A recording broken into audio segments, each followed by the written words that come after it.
என்றும் அழகானது தோல்வியை முறியடிக்கும் வெற்றியே. ஒரு மனிதன் விழாமலே வாழ்ந்தான் என்பது பெருநிலை.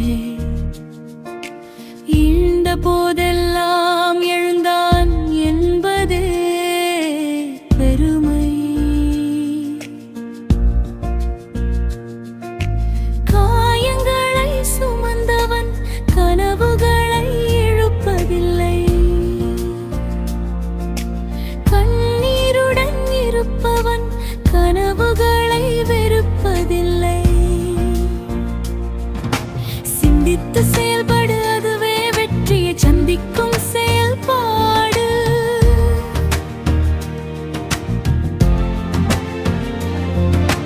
வெற்றியின் பரம ரகசியம் எங்கே ஒளிந்திருக்கிறது தெரியுமா? நீ செய்வதை விரும்பி செய்வதில்தான் இருக்கிறது. வெற்றியும் தோல்வியும் இரண்டு படிக்கட்டுகளே. ஒன்றில் உன்னை உணர்ந்து கொள்வாய், மற்றொன்றில் உன்னை திருத்திக் கொள்வாய். எதை கண்டும் நம்பிக்கை